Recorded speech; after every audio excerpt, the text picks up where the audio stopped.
Hey, tonight we're diving into the real Wild West, not the Hollywood version with its heroic cowboys and dramatic showdowns, but the gritty, dangerous reality where survival was never guaranteed. You might think you're tough enough to handle it, but trust me, there's a reason they called it wild. If you're enjoying these stories, I'd really appreciate a quick like or even a subscribe. It helps more than you know. I'm always curious where you all are listening from, so drop a comment with your location and what time it is. There, love seeing our little global community connect through these stories. Now dim the lights, maybe turn on a fan for that soft background hum, and let's ease into tonight's journey together. We're going to explore why you might not survive even a single day in the untamed American frontier. Congratulations, you've just woken up in the American Wild West of the 1870s. The good news: you're about to experience a legendary chapter of history firsthand. The bad news: your chances of survival just dropped dramatically. The first challenge hits you before you even open your eyes. The smell, not the earthy, pleasant aroma of nature you might expect, but something far more pungent, the stench of unwashed bodies, animal droppings, and what might possibly be raw sewage hanging heavy in the air. You see, bathing wasn't exactly a priority in the Wild West. Most settlers considered a thorough wash a monthly luxury,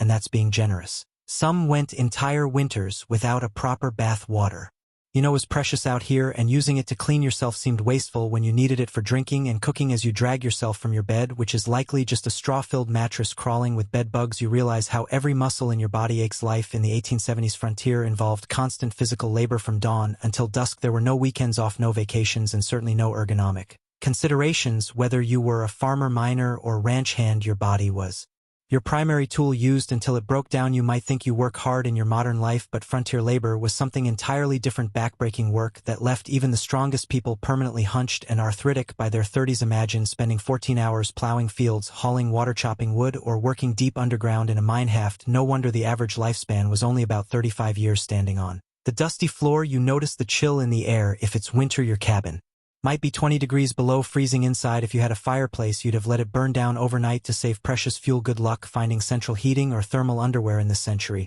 And if it's summer, well, get ready to sweat through every article of clothing you own. There was no escaping the elements in the Wild West. Speaking of clothing, forget comfort. Men typically owned maybe 2 sets of clothes: rough canvas or denim pants, and cotton shirts that chafed against the skin. Women wore multiple layers regardless of the temperature: chemises, corsets, petticoats, and long dresses that dragged in the dirt. Everything was scratchy, ill-fitting, and rarely clean. Those fancy outfits you've seen in Western movies, pure fiction. For the average person, your stomach growls, reminding you it's time for breakfast. Hope you like beans, biscuits, and coffee possibly for every meal. The Wild West diet was monotonous and nutritionally deficient. Fresh fruits and vegetables were seasonal luxuries. Meat, when available, was often preserved with salt or smoke because refrigeration didn't exist. Scurvy, a disease caused by vitamin C deficiency, you know, when your gums bleed and your teeth fall out, was common among settlers. Despite being easily preventable with modern knowledge, you might think the coffee would at least be good. Cowboys always seem to have a pot brewing in the movies, but what you're served barely resembles what you'd recognize as coffee. It's typically boiled to within an inch of its life, bitter beyond belief, and might include crushed eggshells or even salt to reduce the bitterness. Still, the caffeine would help you face the day, so you drink it without complaint. Before heading outside, you might want to check your shoes for scorpions or snakes that could have sought shelter during the night. It wasn't uncommon for frontier folks to shake out their boots each morning, a habit born from painful experience. One wrong move, and you could be facing a venomous bite miles from any medical help. Stepping outside your cabin, you're immediately aware of how exposed you are. The vast landscape of the American frontier was breathtaking, sure, but it was also unforgiving. Extreme weather could appear with little warning: blizzards, tornadoes, flash floods, or drought could all mean death for the unprepared. The sky might be clear now, but that could change in minutes. If you've settled in a frontier town, you might think civilization offers some protection. In some ways, that's true. In others, it just presents different dangers. Towns in the Wild West were hotbeds of disease. Without proper sewage systems or understanding of germ theory, illnesses spread rapidly through communities. Cholera, typhoid, smallpox, and tuberculosis were constant threats. An outbreak could wipe out half a town in weeks. Speaking of towns, let's say you decide to visit one today. As you approach, you notice there's a distinct lack of the organized layout you might expect. Many Western towns grew haphazardly, with buildings constructed wherever convenient, often without proper planning or infrastructure. The streets aren't paved, but are instead dirt tracks that transform into mud pits when it rains and dust bowls when it's dry. The smell hits you again, stronger now. Horse manure is everywhere.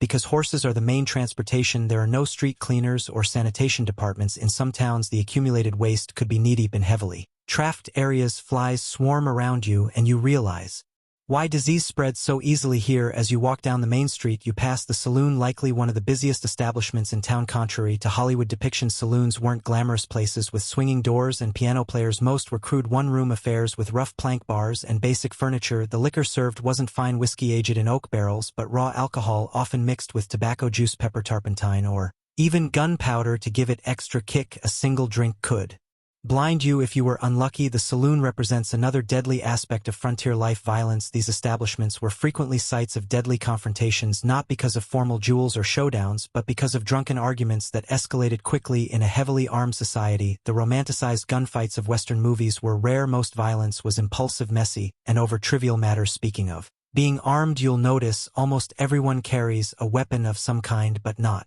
for the reasons you might think. While personal protection was certainly a factor, weapons were primarily tools for hunting, protection from wildlife, and sometimes for signaling. The constant threat from bears, wolves, cougars, and venomous snakes made going unarmed foolish, especially when traveling between settlements. You might be surprised to learn that many frontier towns actually had strict gun control laws. Places like Dodge City, Kansas, and Tombstone, Arizona, required visitors to surrender their firearms when entering town limits. The famous gunfight at the OK Corral actually started because the Clanton gang refused to comply with Tombstone's weapons ordinance. Despite what you've seen in movies, quick-draw duels in the middle of the street were exceedingly rare. Most shootings were ambushes or happened during robberies. The skilled gunslinger facing off against an opponent at high noon is largely a Hollywood invention. Real frontier violence was typically sudden, chaotic, and lacked any sense of honor or fairness. As you continue your walk, you pass the local doctor's office. Medical care in the 1870s frontier would horrify you. Most doctors had little or no formal training. Surgical procedures were performed without anesthesia beyond whiskey or morphine, and sterilization was virtually unknown. Something as simple as an infected cut could lead to amputation or death. Common treatments included bloodletting, mercury compounds, arsenic, and other toxic substances that often did more harm than good. Women in childbirth faced mortality rates as high as 1 in 4 in remote areas. Dentistry involved extraction without anesthesia using crude tools. Most people suffered from painful dental issues for years before finally losing their teeth. If you were injured or fell ill on the frontier, your survival often depended more on luck than medical intervention. Even minor injuries could become life-threatening due to infection. Broken bones might never heal properly, leaving frontier folk with chronic pain and disability. The famous phrase, "Only the strong survive," had literal meaning in the Wild West. Your stomach growls again, and you realize it's time for lunch. You head to the local restaurant, which is likely just an extension of someone's home, where meals are served for a fee. The food isn't any more varied than your breakfast. Meat is tough and often spoiled despite heavy smoking or salting. Vegetables, if available, are overcooked to mush. Food safety standards don't exist, so dysentery and food poisoning are common occurrences. Or while eating, you overhear conversations about recent Indian attacks, outlaw gangs, or the danger of traveling alone. While Native American violence against settlers was far less common than portrayed in popular culture, in fact, settlers and the U.S. military were far more likely to be the aggressors. The frontier was still a place of conflict. The systematic displacement of indigenous peoples created tensions that sometimes erupted into violence on both sides. As for outlaws, they were a genuine threat, particularly in remote areas. Law enforcement was sparse, with a single sheriff sometimes responsible for thousands of square miles. In many places, justice was handled through vigilante action rather than formal legal proceedings. Lynch mobs were common, and the concept of innocent until proven guilty often didn't apply. If you were accused of horse theft or cattle rustling, you might find yourself hanging from a tree before sunset, regardless of your actual guilt or innocence. After lunch, you decide to visit the local general store to stock up on supplies. The prices shock you. Basic necessities cost far more on the frontier than back east due to the difficulty and expense of transportation. A simple can of peaches might cost the equivalent of $20 in today's money. Many settlers spent most of their income on essential supplies, with little left over for comfort or luxury. The store offers another glimpse into frontier reality. The isolation, mail delivery was infrequent, and unreliable. Newspapers might be weeks or months out of date. Information traveled slowly, and you might go years without news from family back east. Many settlers never saw their relatives again after moving west. The psychological toll of this isolation contributed to high rates of depression, alcoholism, and suicide among frontier populations. As the afternoon wears on, you notice dark clouds gathering on the horizon. Weather on the frontier wasn't just uncomfortable, it could be deadly. Without modern forecasting, storms arrived with little warning. Blizzards could strand travelers, leading to freezing deaths. Tornadoes destroyed entire communities with no emergency services to assist survivors. Flash floods washed away wagon trains. Droughts ruined crops, and caused starvation. If you were lucky enough to have a proper home, it provided minimal protection. Most frontier dwellings were hastily constructed from whatever materials were available: sod houses on the plains, log cabins in forested regions, or simple wooden structures in towns. None were particularly effective against extreme weather. Winter temperatures inside could drop below freezing. Summer heat was often unbearable, especially in attics or upper floors where many people slept. As the storm approaches, you decide to head back to your cabin before it hits. On the way, you pass a group of men heading to work at the local mine. Mining was one of the deadliest professions on the frontier. Underground cave-ins, toxic gas exposure, explosions from improperly handled blasting powder, and machinery accidents claimed countless lives. Miners also suffered from long-term health issues like black lung from coal dust or mercury poisoning from gold processing. Even if you avoided mining, few frontier occupations were safe. Farming involved dangerous equipment with no safety features. Ranching meant working with unpredictable animals weighing hundreds of pounds. Logging had one of the highest fatality rates of any profession. Whatever you did to make a living, your risk of serious injury or death was exponentially higher than in the modern world. You make it back to your cabin just as the rain begins to fall. The roof leaks in several places, and you place buckets to catch the water. This is a good opportunity to refill your drinking water, as clean water was scarce and precious. Many frontier settlers drank from the same sources used for washing and watering livestock, leading to waterborne illnesses that could quickly turn fatal. As you sit in your leaky cabin listening to the rain, you reflect on how different reality is from the romanticized version of the Wild West. There were no heroes or villains, just people struggling to survive in incredibly harsh conditions. The fact that anyone made it through is testament to human resilience and determination. Night falls early, as you have no electricity. Candles and oil lamps provide minimal illumination, and you're careful with them. Fire was a constant danger in frontier homes. A single spark could mean losing everything. With no fire department to call for help, many towns burned to the ground at least once in their history. You prepare for bed, exhausted from just one day in the Wild West. Your muscles ache, your stomach is unsettled from the unfamiliar food, and your mind is overwhelmed by the constant vigilance required to stay alive. As you drift off to sleep, you wonder if you'll make it through tomorrow, or if you'll become just another statistic in the dangerous story of the American frontier. The wind howls outside your cabin, a haunting reminder of how small and vulnerable humans are against the vastness of the untamed wilderness. Tomorrow, if you're lucky enough to see it, will bring all these challenges again, along with new ones you haven't yet imagined. In the Wild West, survival was never guaranteed. It was earned day by day, hour by hour, through hardship. Most modern people can scarcely comprehend the morning light filters through the cracks in your cabin walls, waking you from a restless sleep. Your body aches from the hard mattress, but there's no time to linger. The Wild West waits for no one. As you rise, you remember yesterday's harsh introduction to frontier life and wonder what new challenges today will bring. Let's say you decide to leave town today to travel across the frontier. Whether you're heading to another settlement, joining a wagon train west, or simply exploring, travel in the 1870s was an entirely different experience than what you're used to. The good news is that by this time the Transcontinental Railroad had been completed, connecting the east and west coasts of America. The bad news: unless you were relatively wealthy or traveling between major cities, you probably couldn't afford to use it. Most frontier folks traveled by horse, wagon, or simply on foot.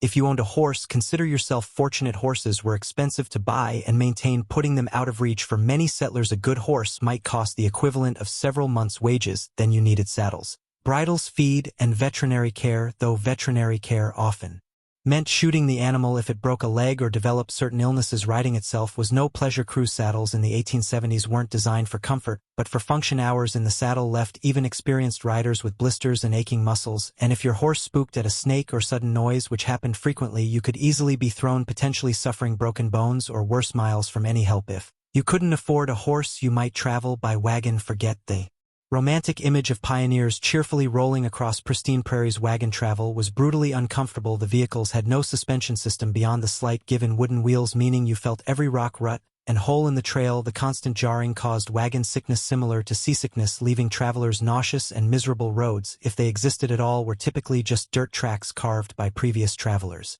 After rain, they became muddy quagmires where wagons could sink axle deep. During dry periods, the dust was so thick you could barely breathe or see. Wagons frequently broke down with wheels cracking or axles snapping miles from the nearest settlement. Let's say you've decided to journey all the way to California or Oregon. You've joined a wagon train heading west on the famous Oregon Trail. This 2,000-mile journey was one of the most perilous undertakings of the 19th century. Of the approximately 400,000 people who attempted it between the 1840s and 1860s, an Estimated 1 in 10 didn't survive the Oregon Trail was sometimes called the nation's longest graveyard. Some historians estimate that an average of 10-15 people died for every mile of the trail. Think about that, a grave every 350 feet or so. For 2000 m.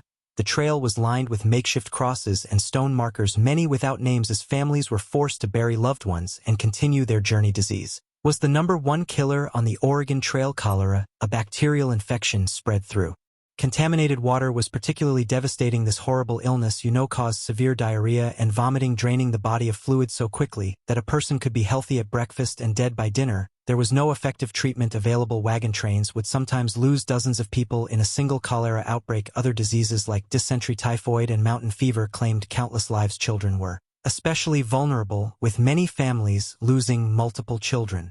During the journey, medical care was rudimentary at best, often consisting of folk remedies that did little to help and sometimes made conditions worse. Crossing rivers presented another deadly challenge. Wagons weren't designed to float, but pioneers had to cross numerous rivers on their journey west. Some had ferries or fords, but many required the wagon to be floated across like a makeshift boat. Wagons frequently capsized in these crossings, drowning people and livestock and destroying precious supplies. The Platte, Columbia, and Snake Rivers claimed hundreds of lives during the migration period. Contrary to popular belief, attacks by Native Americans were relatively rare. Most tribes were actually helpful to migrants, offering supplies, guidance, and assistance with river crossings. The majority of violent deaths on the trail came from accidents: being crushed by wagon wheels, drowning, or being kicked by draft animals. Firearms accidents were shockingly common, as most travelers were inexperienced with weapons but carried them for hunting and protection. The psychological toll of the journey was immense. Families buried children, parents, and spouses along the way, then had to continue traveling immediately. There was no time for extended grief on the trail. Each day's delay meant less chance of crossing the mountains before winter snows made passes impossible. The constant stress, grief, and physical hardship led many travelers to mental breakdown. Suicide was not uncommon among trail migrants. If you somehow survived the journey to California or Oregon, your challenges weren't over. Many arrived at their destination having spent all their money and resources on the journey itself. Families often arrived destitute, malnourished, and ill, only to find that the promised land had its own harsh realities. But let's say you've decided not to travel that far. Perhaps you're heading to a nearby town or settlement instead. Even short journeys in the Wild West presented significant dangers. Travelers might encounter outlaws who saw lone riders or small groups as easy targets. While the frequency of stagecoach robberies was exaggerated in later fiction, they did occur regularly enough to be a legitimate concern. The natural environment posed constant threats to travelers. Flash floods could wash out trails or trap unwary travelers. Summer heat in desert regions could kill through dehydration and heat stroke. Winter blizzards routinely trapped travelers, sometimes leading to freezing deaths or desperate situations like the infamous Donner Party, where survivors resorted to cannibalism to stay alive. Navigation itself was challenging. In an era before detailed maps, travelers relied on vague directions, landmarks that could change or be misidentified, and the experience of guides who sometimes proved unreliable. Getting lost in the wilderness could be a death sentence, especially if your supplies ran low as you travel. Today, you notice another aspect of frontier life that movies rarely depict accurately: the stunning diversity of people. The Wild West wasn't populated solely by white cowboys and settlers. It was a meeting ground of cultures from around the world. Chinese immigrants worked as railroad builders, miners, and merchants. Mexican families had been living in the Southwest long before it became U.S. territory. Black cowboys made up as much as 25% of the workforce on some ranches. European immigrants from Germany, Ireland, Italy, and Scandinavia brought their cultures and traditions, and of course, dozens of distinct Native American nations had called these lands home for thousands of years before others arrived. This diversity, however, didn't mean equality or harmony. Racial violence was a common feature of frontier life. Chinese railroad workers faced brutal discrimination and were often forced to take the most dangerous jobs for lower pay than white workers. Mexican landowners frequently saw their property seized through legal manipulation or outright theft. After the Mexican-American War, Black Americans who moved west hoping to escape Southern discrimination often found frontier racism just as entrenched, if different in form. Despite their crucial contribution to ranching, mining, and building frontier communities, they were frequently excluded from economic opportunities and social acceptance. For Native Americans, the expansion of white settlement was nothing short of catastrophic. The indigenous population of North America, once numbering perhaps 15 million people, had been reduced to fewer than 300,000 by 1900. Disease, warfare, forced relocation, and the deliberate destruction of their food sources, particularly the buffalo, decimated numerous tribes and nation's U.S. government policies systematically pushed Native Americans from their traditional lands onto reservations, often in areas with poor soil and few resources. Treaties were regularly broken when valuable resources were discovered on reservation lands. Native children were taken from their families and placed in boarding schools designed to erase their cultural identity, operating under the philosophy of kill the Indians, save the man. The romanticized cowboys versus Indians narratives of later films grossly misrepresented the complex interactions between settlers and indigenous peoples. Many native nations initially tried to accommodate newcomers and adapt to changing circumstances. Violence typically erupted after repeated treaty violations, encroachment on tribal lands, or deliberate provocations. As you continue your journey, you ponder another group whose experience differed markedly from Hollywood depictions: women on the frontier, far from the helpless damsels or school moms of Western movies. Frontier women performed incredibly demanding physical labor while navigating restrictive social expectations on homesteads and farms. Women not only handled traditional domestic duties like cooking, cleaning, child care, and making clothing, but also worked in the fields, tended livestock, and defended the home when necessary. Their workday typically started before dawn and ended well after dark, with few, if any, days of rest. A frontier woman might need to plow fields in the morning, deliver a neighbor's baby at midday, fight off predators threatening the livestock in the afternoon, and still prepare meals and care for her own children throughout. Many women became widows young due to the dangerous nature of frontier life and had to manage farms or businesses alone while raising children. Despite their essential contributions, women had few legal rights in most territories and states. They couldn't vote, own property independently, if married, or have custody of their children. In the event of divorce, domestic violence was considered a private matter with little legal recourse available to victims. For unmarried women, options were severely limited. Teaching was one of the few respectable professions, though female teachers were paid significantly less than their male counterparts and were often expected to resign upon marriage. Some women found economic independence through running boarding houses, working as nurses, or establishing millinery or dressmaking businesses. Then there were the soiled doves, prostitutes who worked in frontier brothel and saloons. While later mythology romanticized these women, the reality was typically grim. Many entered the profession out of economic desperation after being widowed or abandoned. Physical abuse, drug addiction, and venereal disease were common hazards of the work. Even those who managed to earn substantial money found themselves socially ostracized and unable to transition to more respectable positions. Some women did find greater freedom on the frontier than they might have back east. The shortage of women in Western territories gave them more marriage options and sometimes better treatment as communities competed to attract and keep female residents. A few territories like Wyoming and Utah granted women voting rights decades before the 19th Amendment, recognizing their essential contributions to frontier development. As the day wears on and you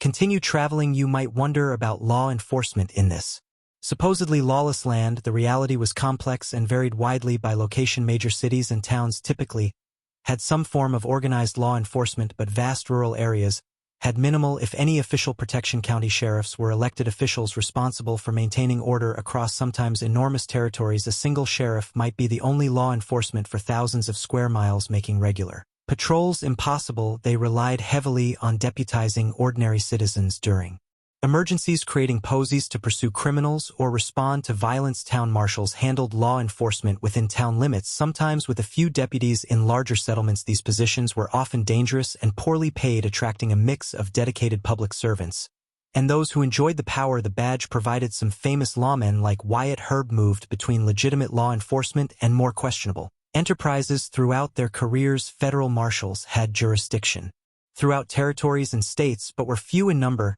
They typically focused on major crimes like counterfeiting, mail robbery, or offenses involving multiple jurisdictions. The legendary U.S. Marshals of Western movies, single-handedly bringing law to lawless towns, were largely fictional creations. In many remote areas, justice was handled through informal community action rather than official legal processes. Vigilante groups formed to address perceived threats when formal law enforcement was absent or ineffective. Sometimes these groups maintained basic order, but they could easily become vehicles for prejudice, personal vendettas, or mob violence. The iconic image of the quick-draw gunfight was largely a later invention. Most frontier violence was mundane, impulsive, and often alcohol-fueled bar fights that escalated to fatal levels. Domestic violence and disputes over land or livestock were far more common then. Dramatic shootouts on dusty streets. Criminal punishment was harsh by modern standards. Hanging was the standard penalty for murder, rape, and sometimes theft, particularly of horses or cattle. Prisons existed, but were primitive facilities with high mortality rates from disease violence and poor conditions. Many communities preferred immediate execution to the expense of long-term imprisonment. As evening approaches, you decide to seek shelter for the night. If you're lucky, you might find a town with a hotel or boarding house. Don't expect luxury. Frontier accommodations were basic at best. A typical hotel room would have a simple bed, possibly infested with bed bugs, a washstand with a pitcher and basin, and perhaps a chair. Bathroom facilities would be an outhouse in the back shared by all guests. Privacy was minimal with thin walls, allowing you to hear your neighbors' every movement and conversation. In busier establishments, you might even share a bed with a stranger, a common practice to maximize capacity. During busy periods, the sheets might not have been changed for previous guests, and lighting would be limited to candles or oil lamps. A night's lodging would cost between 25 cents and $1 depending on the establishment's quality and location. This represented a significant expense for many travelers, equivalent to several hours' wages for an average worker. Many chose to sleep in stables, barns, or simply under the stars to save money despite the additional risks these options presented. If you were traveling through more remote areas, you'd likely camp for the night. This meant building a fire, assuming you could find enough fuel, preparing a meal from your limited supplies, and sleeping on the ground with minimal protection from the elements or wildlife. Indigenous peoples, experienced travelers, and military scouts had sophisticated techniques for safe camping, but the average settler often made dangerous mistakes. Proper fire management was literally a matter of life and death. A fire built too large could spark a prairie or forest fire that could consume thousands of acres in hours. One built too small might not provide enough warmth during cold nights, leading to hypothermia. Campfire cooking required skills most modern people lack, often resulting in meals that were simultaneously burnt and raw. As night falls fully and you prepare to sleep, the sounds of the frontier darkness surround you. Coyotes howl in the distance, unfamiliar birds call, the wind whispers through grass or trees. For people accustomed to modern light and noise pollution, the profound darkness and strange sounds of wilderness nights often triggered intense anxiety. Many travelers slept poorly on the frontier, not just because of physical discomfort, but from fear of the unknown dangers that might lurk in the darkness. Native attacks, though rare, often occurred at dawn when sleepers were at their most vulnerable. Predators like wolves, bears, and mountain lions might investigate camps looking for food. Venomous snakes and scorpions sought warm places to rest, sometimes including a sleeper's bedroll. Even if no actual threats materialized, the psychological stress of constant vigilance took its toll. Frontier diaries frequently mention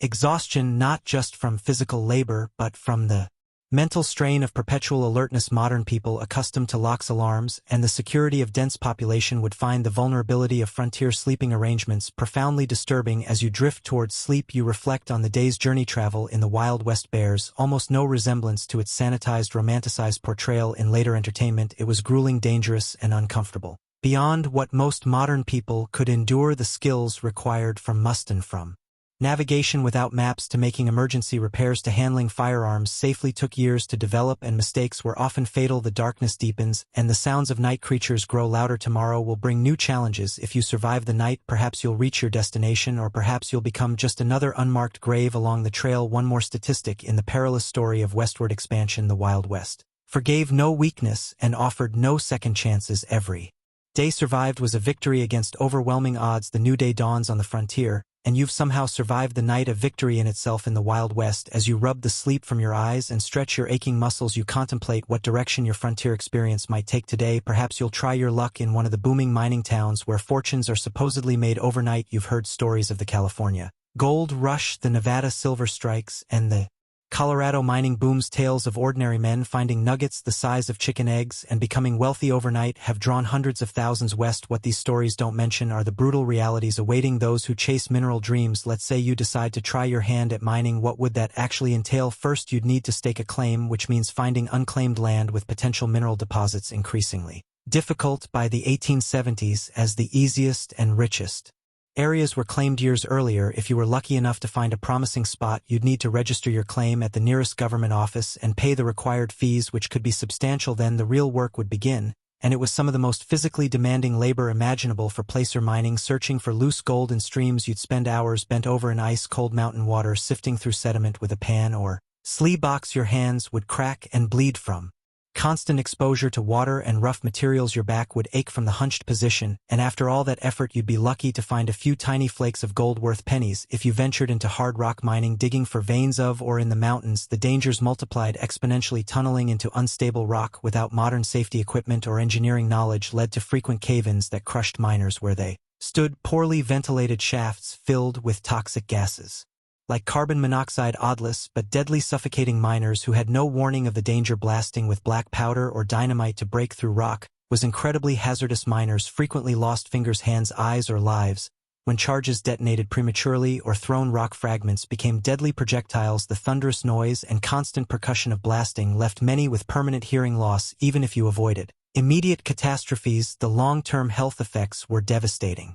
Miners constantly inhaled fine rock dust, leading to silicosis, a painful lung disease that slowly suffocated its victims. Mercury used in gold processing caused neurological damage, tremors, and mental deterioration. Those working in copper or lead mines absorbed toxic metals that accumulated in their bodies, causing chronic illness and early death. The mining industry of the 1870s had virtually no safety regulations or oversight. Mine owners prioritized profit over worker welfare, and injuries were considered an expected part of the job. Medical care for injured miners was minimal and often ineffective. A serious injury typically meant the end of a miner's career and livelihood, with no disability support or workers' compensation available. For all these risks and hardships, what was the likely reward? Despite the mythology of the lucky prospector, the vast majority of miners barely earned subsistence wages. By the 1870s, most worked for large mining companies rather than independently earning $2 to $3 for a grueling 10 to 12-hour day. Studies suggest that storekeepers, saloon owners, and prostitutes consistently made more money than the miners whose dreams sustained frontier mining towns. Speaking of mining towns, they were notoriously rough places. Imagine a community composed primarily of young single men engaged in dangerous work with few women, families, or civilizing institutions. Alcohol consumption was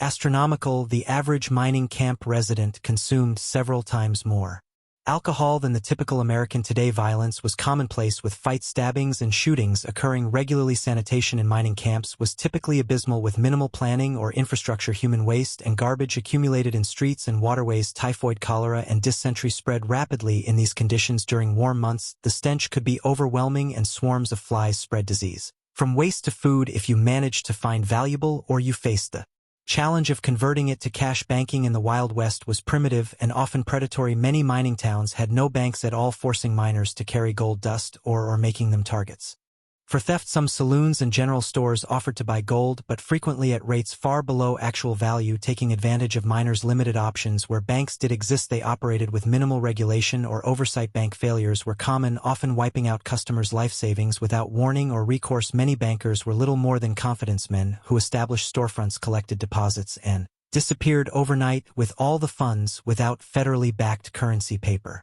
Money was issued by individual banks, and its value fluctuated wildly depending on the bank's reputation. Counterfeit bills circulated widely, and even experienced merchants could be fooled by well-made fakes. The safest form of money was gold or silver coin, but carrying it made one a target for robbery. Perhaps after considering the dangers and disappointments of mining, you decide to try your hand at ranching instead. The cattle industry was booming in the 1870s, with demand for beef in eastern cities creating opportunities on the frontier. Surely this would be a healthier, more profitable venture. Ranching did indeed avoid some of the worst health hazards of mining, but it introduced its own unique dangers and hardships. Starting a ranch required significant capital: land, livestock, equipment, and buildings all represented major investments. Many aspiring ranchers went deeply into debt purchasing these necessities, betting their future on favorable weather and market conditions. Nature often had other plans. Droughts could wither grazing lands and dry up crucial water sources, forcing ranchers to either watch their cattle starve or sell at devastating losses. Harsh winters could kill entire herds, as happened in the infamous Great Die-Up of 1886 to 1887,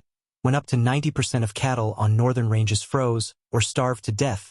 During unusually severe weather, disease could sweep through herds, wiping out a rancher's investment overnight. Texas fever, anthrax, and other infectious diseases had no effective treatments in the 1870s. Predators like wolves and cougars took a constant toll on livestock, particularly vulnerable calves. Poisonous plants, quicksand, and injuries further reduced herds. The iconic cattle drives, moving herds hundreds of miles to railroad shipping points, were not romantic adventures but grueling, dangerous undertakings. Cowboys, not the glamorous figures of later films but typically young, poorly paid laborers, worked 20-hour days during drives, catching brief naps in the saddle.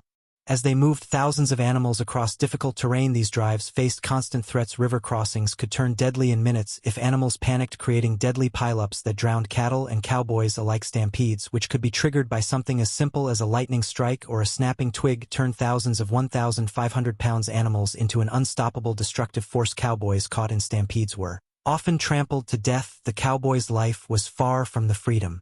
Portrayed in Western mythology, they typically earned about $30 per month for exhausting dangerous work. Most were very young men, often teenagers from poor backgrounds with few other options. A significant percentage were Black, Mexican, or mixed-race individuals facing discrimination that limited their opportunities elsewhere. Their diet on the trail consisted mainly of beans, salt pork, and biscuits with minimal fresh food. Medical care was limited to whatever the trail cook might know about folk. Remedies. Injuries common in such dangerous work often went untreated until they became life-threatening. Many cowboys died young from injuries, exposure, or violence. Perhaps ranching doesn't appeal after all. What about farming? Surely growing food, the most fundamental of human activities, would offer a more stable and less dangerous way of life on the frontier. The Homestead Act of 1862 had opened vast areas of the West to settlement, offering 160 acres free to anyone who would live on and improve the land for 5 years. This seemed like an incredible opportunity, a chance for people with little money to become landowners and build independent livelihoods. The reality proved far more challenging than the promise. First, 160 acres might sound substantial, but in the arid regions that comprised much of the available land, it was often insufficient to support a family. Traditional Eastern farming methods failed in these environments where rainfall was a fraction of what pioneers were accustomed to. Many settlers had no knowledge of dry farming techniques needed for success in these regions. Starting a frontier farm required tremendous physical labor. The first task was building shelter, typically a sod house on the treeless plains constructed by cutting and stacking dense prairie turf. These sodays were dark, damp dwellings that leaked when it rained, harbored insects and snakes, and crumbled without constant maintenance. Then came the backbreaking work of breaking the land for planting. Prairie sod, held together by dense grass roots that had developed over centuries, was extraordinarily difficult to plow. With the equipment available to most settlers, it could take a year or more just to prepare a few acres for planting. The work was so physically demanding that it permanently damaged many farmers' bodies. Once crops were planted, farmers faced threats from every direction. Drought could wither plants before harvest, torrential rains could wash away seedlings, or flood fields. Early frost could kill crops just before harvest. Grasshoppers descended in biblical swarms, consuming everything green in their path, and sometimes even eating the handles of tools left in fields. Disease affected frontier farmers as it did everyone else, but with particularly devastating consequences. With no hired help and little community support, a family's illness during crucial planting or harvesting periods could mean the difference between survival and starvation. Women often continued working the fields while heavily pregnant or just days after giving birth, risking their health because the work simply couldn't wait. Farm accidents were common and often fatal. Homemade tools broke and caused injuries. Animals panicked and trampled their handlers. Even successful harvests could turn deadly. Numerous farmers died when they fell into grain storage bins and suffocated in the loose grain, or when poorly constructed storage buildings collapsed under the weight of their contents. The isolation of frontier farms took a heavy psychological toll. Neighbors might be miles away, visited only occasionally. Women in particular suffered from this isolation, some going months without speaking to anyone outside their immediate family. Depression, anxiety, and what was then called prairie madness affected many settlers, sometimes leading to abandonment of homesteads or suicide. For those who persevered through these challenges and actually produced crops, economic obstacles remained.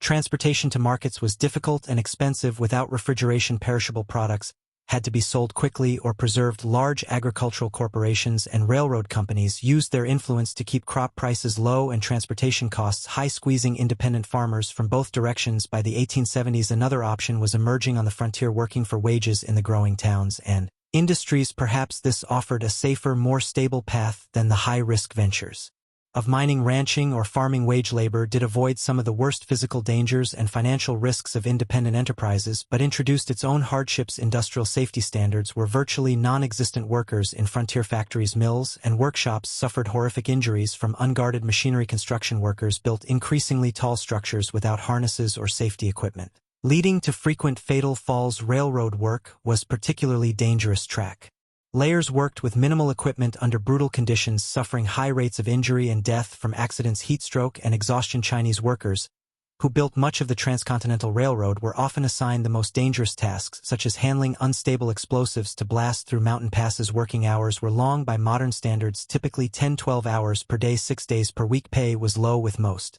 workers barely earning subsistence wages. Child labor was common, with children as young as 8 or 9 working alongside adults in many industries, often suffering higher injury rates due to their size and inexperienced. Workers had essentially no legal protections. Employers could fire people without cause, reduce wages arbitrarily, or withhold pay entirely. Those who complained or attempted to organize for better conditions faced blacklisting, being marked as troublemakers who no other employer in the region would hire. Company town settlements, where a single employer owned all housing and businesses, were common in mining and lumber regions. Workers in these communities paid inflated prices at company stores, lived in company housing, and sometimes were paid in script company currency rather than legal tender. This created a form of debt bondage where workers could never save enough to escape the system. Whether you mined, ranched, farmed, or worked for wages, frontier life shaped your experiences in ways modern people would find disorienting. Perhaps most striking was the relationship with time, not the carefully measured minutes and hours of our digital age, but a more fluid reality governed by daylight seasons and natural rhythms. Without electric lighting, most people woke at dawn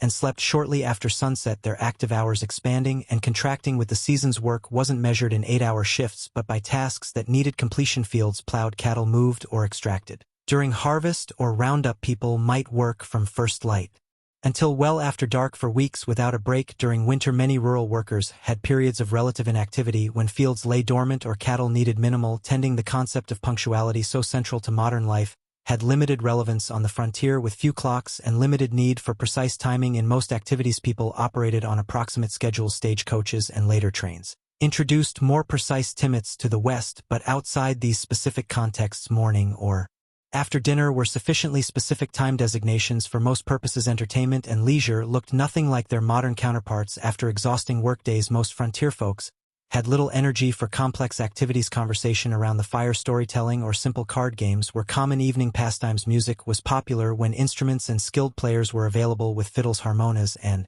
guitars providing accompaniment for social dances. Reading material was precious and often shared among entire communities. A single book might be read aloud to gatherings of neighbors or passed from family to family until it fell apart from use. Newspapers, when available, were read repeatedly, with every advertisement and notice scrutinized for information about the wider world. Organized sports existed, but in simpler forms than today. Baseball was gaining popularity, played with minimal equipment on makeshift fields. Horse racing, wrestling, and shooting competitions provided both entertainment and opportunities to demonstrate valuable skills. Children played games that required little or no equipment. Tag, hide and seek, and variations of stickball that could be played with found objects. Holidays and community celebrations took on great importance as rare opportunities for socializing and recreation. 4th of July celebrations might draw people from miles around for picnics, speeches, games, and dancing. Harvest festivals marked the successful completion of the year's most critical work. Religious holidays provided both spiritual meaning and welcome breaks from routine. As the day draws to a close, you find yourself reflecting on the relentless challenges of frontier life. Every aspect required harder work, involved greater risk, and offered fewer comforts than its modern equivalent. The people who survived, and sometimes thrived in these conditions, possessed qualities that modern society rarely demands: extraordinary physical endurance, practical skills applicable to countless emergencies, and psychological resilience in the face of constant hardship and loss. The darkness gathers once more, and with it comes a silence profound enough to hear your own heartbeat. No car engines, no air conditioners, no electronic hums, just the whisper of wind, the chorus of insects, and the occasional call of night birds. This profound quiet, so alien to modern ears, was the soundtrack of frontier nights, sometimes comforting, sometimes unsettling in its emptiness. As you drift towards sleep, you wonder if you would have had what it took to survive here, not just for a day or a week, but for years and decades. The people who shaped the American West, for better and worse, were not the idealized heroes of later fiction, but complex individuals facing extraordinary challenges with the limited resources and knowledge of their time. Their story, stripped of romanticism, is one of human endurance against conditions that would break many of us today. The cool night air settles around you like a blanket, and the stars emerge in a display of brilliance impossible to see in our light-polluted modern world. This, at least, is one pure beauty the people of the frontier experienced that few today can fully appreciate: the majestic sweep of the Milky Way across a truly dark sky, connecting them to the same cosmic panorama their ancestors had watched for countless generations. Morning arrives again in the Wild West, and with it comes hunger, a constant companion on the frontier. Food in the 1870s West bore little resemblance to the varied, convenient diet you're accustomed to in the modern world. Let's explore what keeping yourself fed would actually entail in this harsh environment. The good news is that game was still relatively plentiful in many areas. Deer, elk, rabbit, and various birds could supplement your diet if you had the skills to hunt them. The bad news: hunting required ammunition. which was expensive and might be needed for protection. It also demanded time away from other essential work, making it a luxury many settlers couldn't afford during busy seasons. Most frontier families relied heavily on foods they could grow, preserve, or purchase in bulk. The staples of the frontier diet were beans, corn, and pork, dense in calories but monotonous and nutritionally incomplete. Fresh fruits and vegetables were available only in season, a few months at most, and winter diets often contained no fresh produce whatsoever. This lack of dietary variety led to widespread nutritional deficiency. Scurvy caused by vitamin C deficiency was common during winter and early spring when no fresh produce was available. The symptoms, bleeding gums, loosening teeth, joint pain, and eventually death, were well known but difficult to prevent with available resources. Other deficiency diseases affected growth in children and caused various chronic health problems in adults. Food preservation was a constant challenge and critical survival skill. Without refrigeration, meat needed to be consumed quickly or preserved through smoking, salting, or drying. These methods deterred bacterial growth, but drastically changed flavors and textures while reducing nutritional value. The heavy salt content of preserved foods contributed to high blood pressure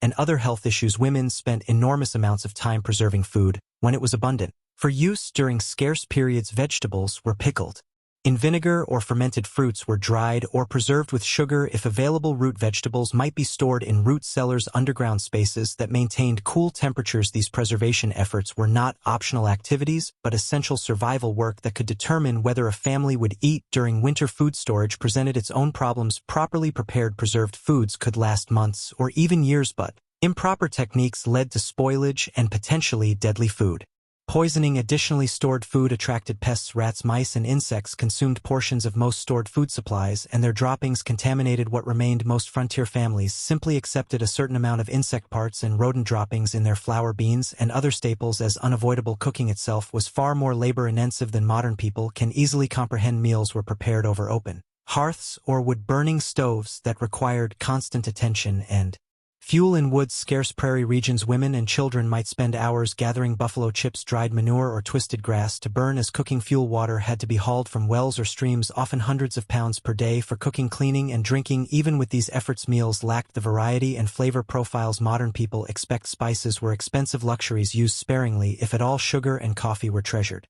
items often hoarded for special occasions. Fresh milk was available only if a family kept a cow, and for only part of the year when the cow was producing. Most frontier children grew up with simple, repetitive diets that would horrify modern nutritionists. Interestingly, despite these limitations, obesity was rare on the frontier. The combination of limited food supplies, minimal sugar consumption, and constant physical labor kept most people lean. However, this leanness wasn't necessarily healthy. Many frontier folks suffered from malnutrition even when they had sufficient calories to sustain their work beyond basic survival needs like food. Frontier life presented unique challenges for families raising children. If you had been born in the Wild West rather than just visiting it, your childhood would have been dramatically different from modern experiences. Childhood itself was conceived differently in the 19th century. Children as young as 6 or 7 were expected to contribute meaningful work to family survival, not as educational chores, but as essential economic contributions. Young children minded livestock, gathered eggs, picked vegetables, watched younger siblings,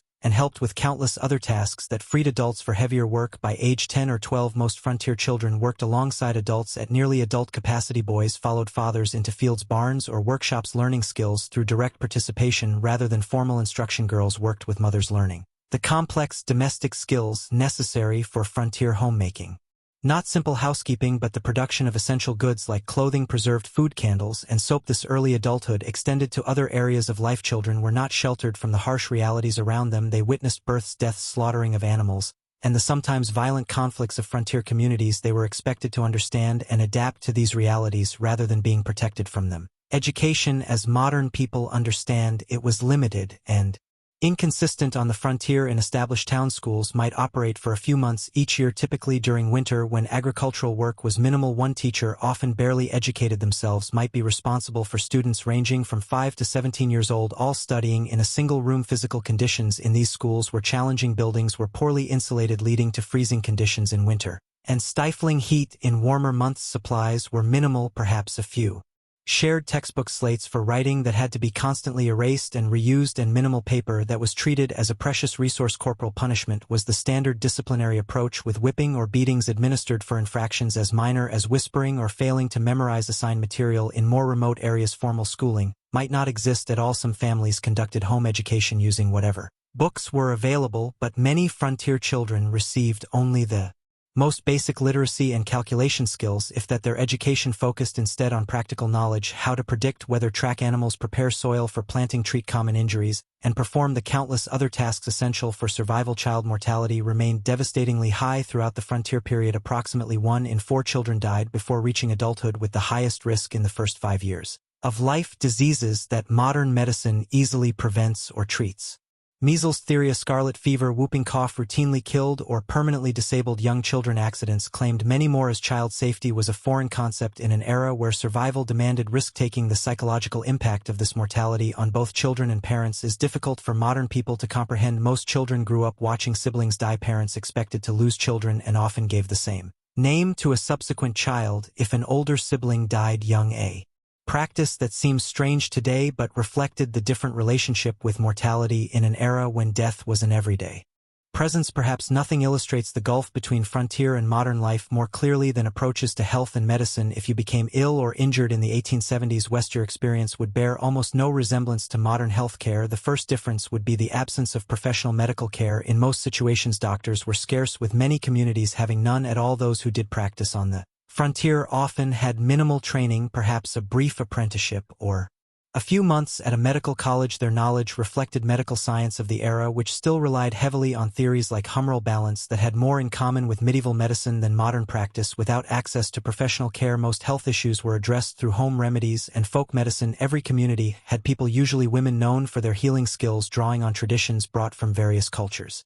Some of these treatments, particularly herbal remedies, had genuine medicinal properties, but many were ineffective or actively harmful. Common medical treatments of the era included bloodletting, which weakened already ill patients', sedatives that caused severe diarrhea supposedly to expel bad humors, and pick uses of various substances applied to wounds, some of which introduced infection rather than preventing it. Laudanum, a tincture of opium, was widely used for pain leading to addiction. In many cases, mercury compounds were prescribed for numerous conditions despite their toxicity. Even when treatments had some validity, impure medications caused problems. Without pharmaceutical regulations or standardization, commercially sold medicines varied wildly in potency and often contained dangerous contaminants. Many patent medicines marketed as cure-alls contained primarily alcohol, providing temporary relief through intoxication rather than addressing underlying conditions. Surgery and frontier conditions was particularly horrific. Without effective anesthesia beyond alcohol, whiskey, or opium, patients endured excruciating pain during procedures. Sterilization was unknown or inconsistently practiced, leading to rampant post-surgical infections. Amputation was the standard treatment for serious limb injuries, performed with sores and knives that might be wiped clean but never properly sterilized. Childbirth represented perhaps the starkest contrast between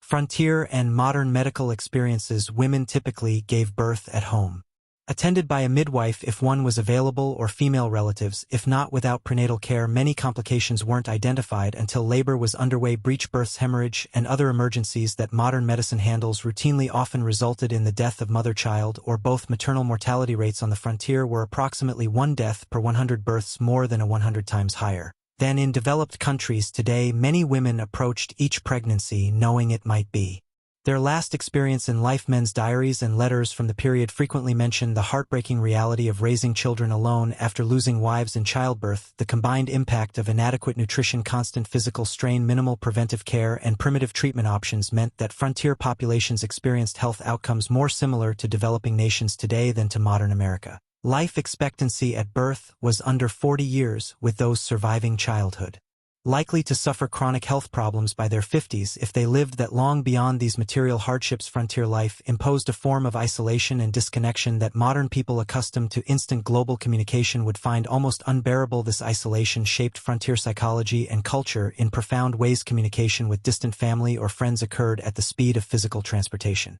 Letters took weeks or months to reach recipients if they arrived at all.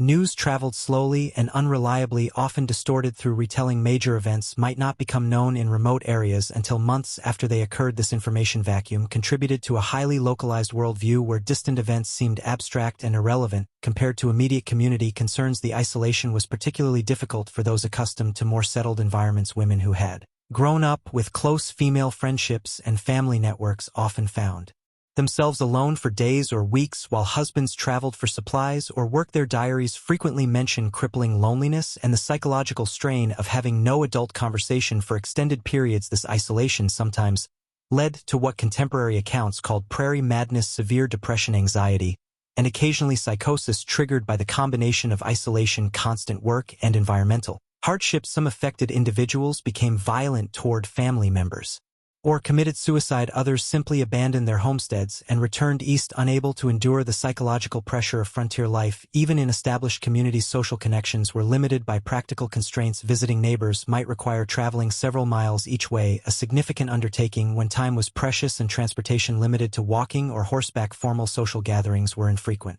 typically centered around church services, seasonal celebrations, or community work events like barn raisings or harvest festivals. Churches played a crucial role in frontier communities. Beyond their spiritual function, they served as social hubs, educational centers, and mutual aid societies.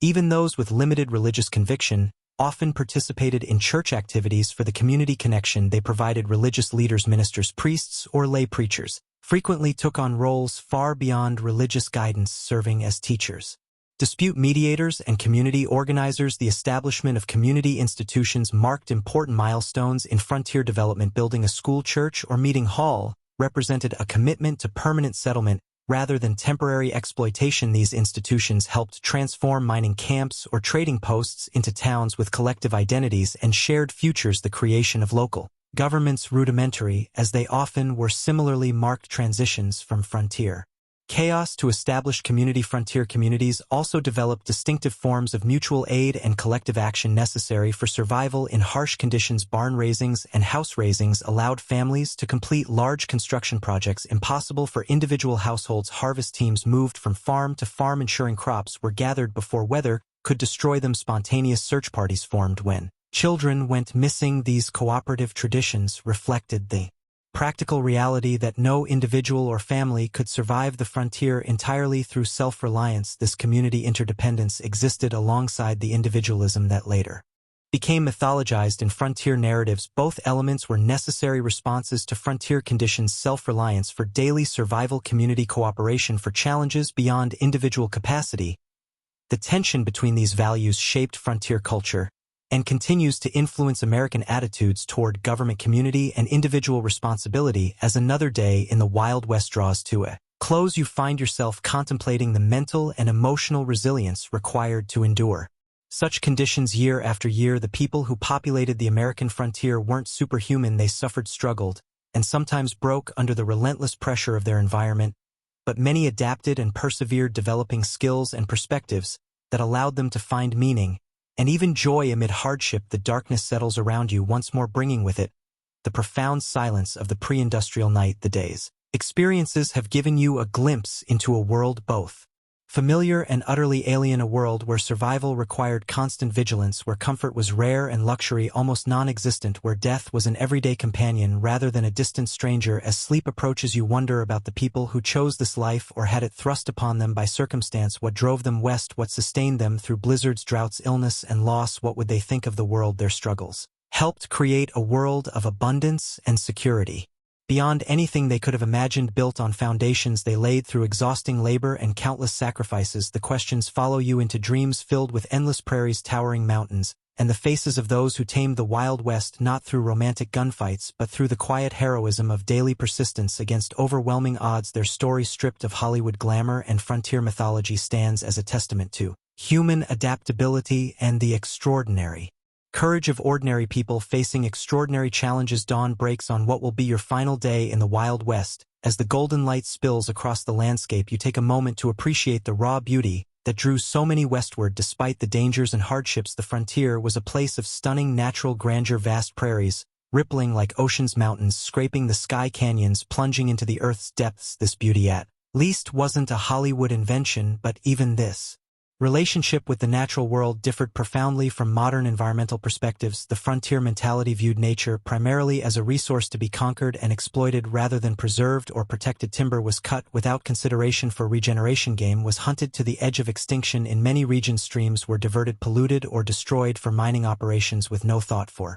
downstream consequences. The near extinction of the American bison buffalo stands As perhaps the starkest example of this exploitative approach, in the 1700s an estimated 3,060 million bison roamed North America. By 1884 fewer than 1,000 remained. This devastation wasn't simply the result of hunting for food or hides, though that played a part. It was also deliberate policy encouraged by the U.S. government as a way to deprive Plains Indian tribes of their primary resource, forcing them onto reservations. General Philip Sheridan, a key military leader in the Plains Indian Wars, reportedly stated, "Let them kill, skin, and sell until the buffalo is exterminated. It is the only way to bring lasting peace and allow civilization to advance." Whether or not he actually spoke these exact words, they accurately reflect government policy of the era. The destruction of the buffalo herds was environmental warfare designed to break indigenous resistance by eliminating their way of life. For Native American nations across the West, the expansion of white settlement represented an apocalypse, not just physical displacement but the collapse of economic systems, spiritual practices, and cultural identities tied to specific landscapes and resources. While early interactions sometimes involved trade and cooperation, by the 1870s most indigenous groups faced stark choices: confinement on reservations, continued resistance against overwhelming odds, or cultural assimilation. The reservation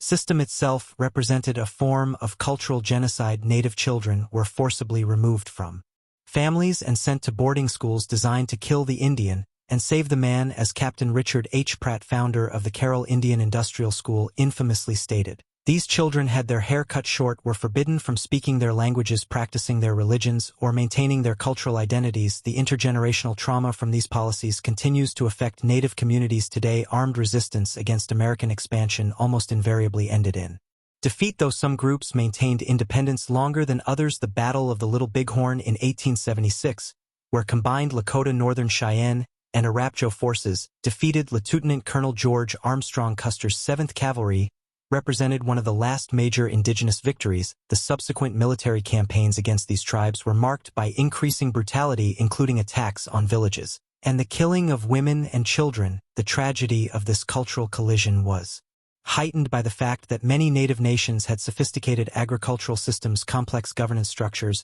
and rich cultural traditions that could have offered valuable knowledge to European settlers. The different approaches to land use and ownership created fundamental misunderstandings. Many Native groups couldn't conceive of owning land any more than one could own the air or stars, making treaty negotiations over territory fundamentally problematic from the start. These cultural conflicts extended beyond Native-white relations. The West was extraordinarily diverse, with communities from around the world bringing different languages, religions, customs, and approaches to frontier life. This diversity was both a strength, introducing varied skills and perspectives, and a source of tension in communities struggling with scarce resources and limited infrastructure. Chinese immigrants, who played crucial roles in building the Transcontinental Railroad and developing mining operations, faced particularly severe discrimination. The Chinese Exclusion Act of 1882, the first major American law restricting immigration based on nationality, grew from anti-Chinese sentiment that had festered for decades in Western territories. Chinese miners were frequently driven from productive claims through violence or unjust application of foreign miners' taxes. Chinese communities in frontier towns often faced riots and mass expulsions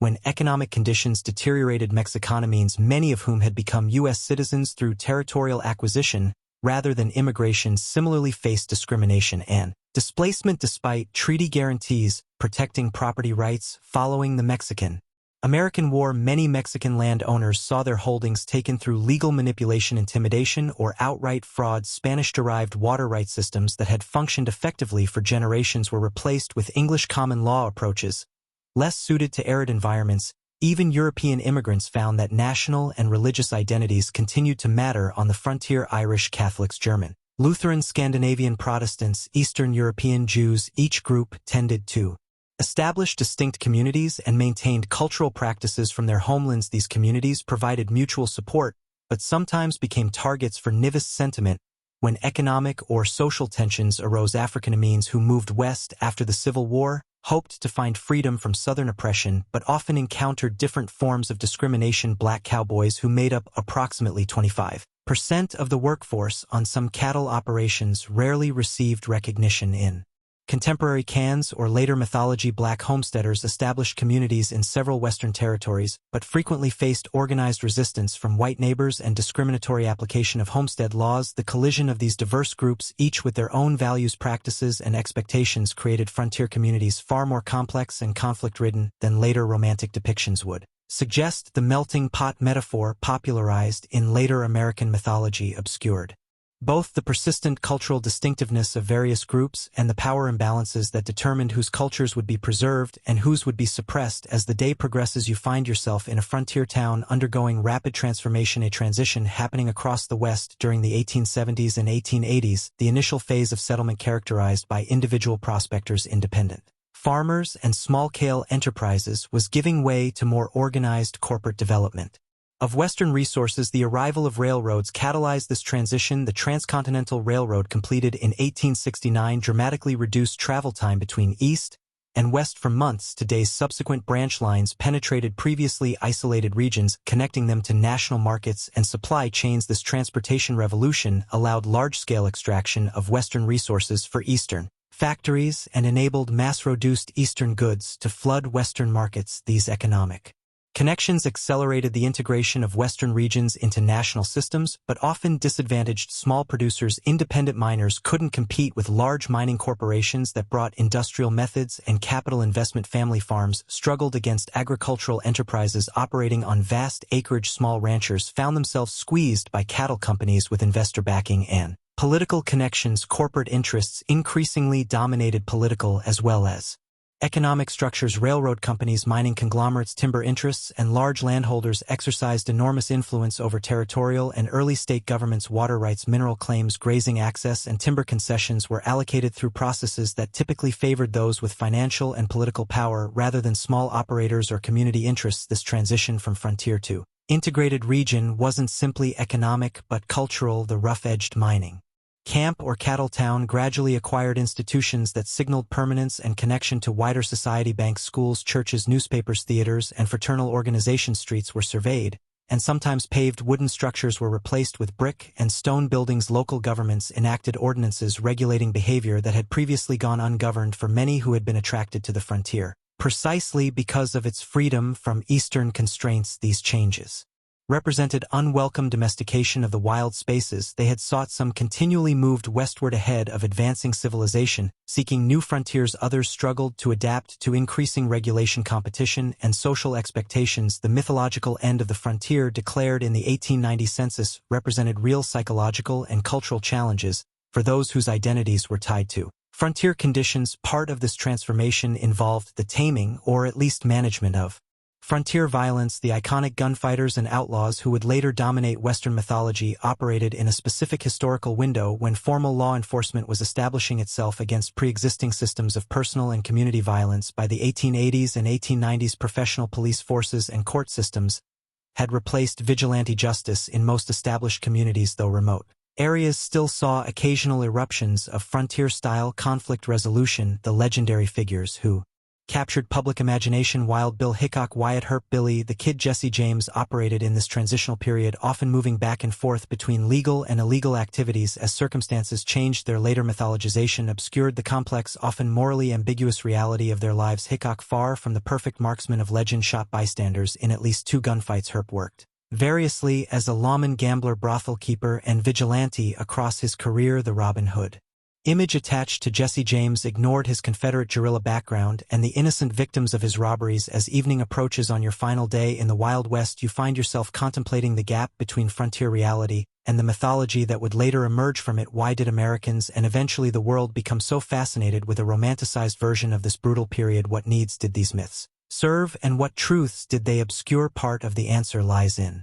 timing. The most intense period of frontier mythology making occurred precisely as the actual frontier was disappearing. The Wild West shows of Buffalo Bill Cody began in the 1880s, featuring staged reenactments of Indian battles and stagecoach robberies for Eastern audiences, even as railroads, telegraph lines, and formal governance were integrating Western regions into mainstream American society. These performances weren't meant as accurate historical recreations, but as entertainment that resonated with Eastern ideas about the West. The dime novels that popularized exaggerated tales of Western heroes originated not on the frontier, but in Eastern publishing houses, written by authors who rarely had first-hand experience of the regions they described. These formulaic stories emphasized action, clear moral distinctions between heroes and villains, and a vision of the West as a testing ground for American virtues of self-reliance, courage, and individualism. Later Hollywood Westerns further refined and amplified these mythological elements, creating iconic images of lone cowboys heroic sheriffs, dastardly outlaws, and savage Indians that bore little resemblance to historical reality.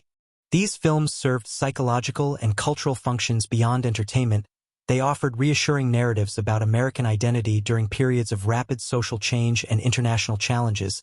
The mythology suggested that American character had been forged in frontier conditions, producing exceptional qualities that distinguished the nation from older societies. It implied that American expansion across the continent had been not just inevitable but morally justified, a triumph of civilization over wilderness and progress over primitive cultures. It presented simplified moral frameworks where good invariably triumphed over evil through righteous violence, justifying America's growing military and economic power on the world stage. What these myths obscured was the complex, morally ambiguous reality of Western development, the genocide of indigenous peoples, the exploitation of immigrant labor, the environmental devastation, the corporate manipulation of political systems, and the deeply divided community struggling with fundamental questions about identity, governance, and resources. The Real West offered no simple moral lessons, but rather a case study in how human societies adapt to challenging conditions, sometimes showing remarkable cooperation and creativity, sometimes descending into exploitation and brutality.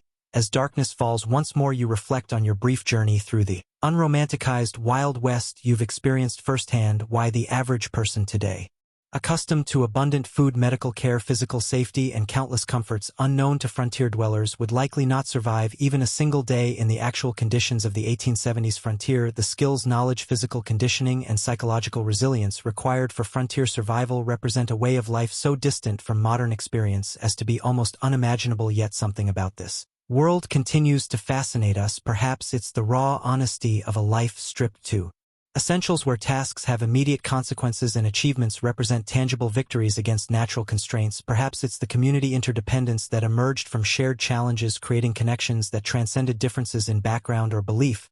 Perhaps it's simply the reminder that human beings can endure and even find meaning in conditions far harsher than most of us will ever face. The legacy of the American frontier extends beyond mythology into the actual structures and systems that shape modern American life: property laws, water rights frameworks, federal-state relationships, approaches to natural resources, and countless other aspects of American governance emerged from frontier-era compromises and conflicts. The diversity of Western communities, despite efforts at forced assimilation, contributed to the multicultural reality of modern America. Even the continuing tensions between individual rights and collective welfare, local control and national standards, exploitation and conservation have roots in frontier-era debates. For indigenous peoples, the frontier era represents not a glorious chapter in national expansion, but the devastation of ancient lifeways and the beginning of a long struggle for cultural survival and sovereignty that continues today. Their perspective reminds us that the simple triumphalist narrative of Western settlement ignores the complex civilizations that already existed and the incalculable knowledge lost through their disruption. The most accurate understanding of the frontier requires holding multiple perspectives, simultaneously acknowledging both the courage of those who built new communities in challenging conditions and the devastation experienced by those displaced by this expansion. As you drift towards sleep on your final night in the Wild West, the sounds of this earlier America surround you: the whisper of wind through prairie grass, the distant howl of coyotes, perhaps the faint piano notes from a saloon down the street. These sensory experiences at least connected all who lived through this era, regardless of background or circumstance. The vast skies, extreme weather, imposing landscapes, and profound silences shaped everyone who encountered them, creating a shared relationship with the environment. Even amid cultural conflicts, tomorrow you'll return to your own time, carrying with you a deeper understanding of this pivotal period in American history. You'll never again see a Western film or read a frontier novel without recognizing the sanitized, simplified version of a complex reality. You'll appreciate the extraordinary comfort and security of modern life, achieved through technological advances unimaginable to frontier dwellers. You might find yourself more aware of the skills and knowledge lost in the transition to our specialized technology-dependent society, the practical self-sufficiency that allowed frontier people to build, repair, grow, preserve, and create what they needed with minimal outside support. Most importantly, you'll understand that the real story of the American West isn't found in gunfights and gold strikes, but in the daily struggles of ordinary people, men, women, and children of diverse backgrounds who faced extraordinary challenges with the limited resources available to them. Their story, without Hollywood embellishment, contains enough genuine courage, tragedy, innovation, conflict, cooperation, cruelty, and kindness to fill countless histories, their legacy lives. In the communities they established, the environmental changes they initiated, the cultural patterns they created, and the myths that grew from their experiences. The real Wild West disappeared long ago, transformed by technology, population growth, economic integration, and environmental change into the modern American West of cities, suburbs, highways, and managed landscapes. Yet echoes of frontier experience persist in regional identities, local traditions, land use patterns, and governance structures. The memory of this formative period continues to influence how Americans understand themselves and their nation's development, even as scholars and communities work to replace simplistic mythology with more accurate, inclusive understandings of this complex history. As you finally surrender to sleep, the boundary between past and present seems to blur. The challenges faced by frontier communities, adapting to environmental constraints, managing scarce resources, building functional communities among diverse populations, balancing individual freedom with collective needs remain relevant in new forms today. Perhaps the greatest legacy of the frontier experience is not a set of answers but a collection of questions about human adaptation, community formation, and the relationship between people and the natural world. Questions each generation must answer anew as circumstances change. The stars shine brilliantly above. The same stars that guided travelers across the prairie helped farmers time their planting and gave comfort to homesick immigrants far from familiar landscapes. In this moment of connection across time, you feel a fleeting kinship with those who looked upon these same constellations a century and a half ago, wondering what tomorrow would bring. In a world where survival was never guaranteed but life in all its harshness and beauty was experienced with an intensity seldom matched in our more comfortable era, sleep comes at last, and with it dreams of a West both harsh and magnificent, a place where human vulnerability and resilience were displayed in equal measure, where diverse peoples collided and sometimes cooperated in ways that would shape a nation, and where the daily struggle for existence contained moments of transcendent connection with landscapes of breathtaking grandeur. The real Wild West, stripped of romantic illusion, offers a window into human experience at its most elemental, challenging, frightening, and occasionally sublime.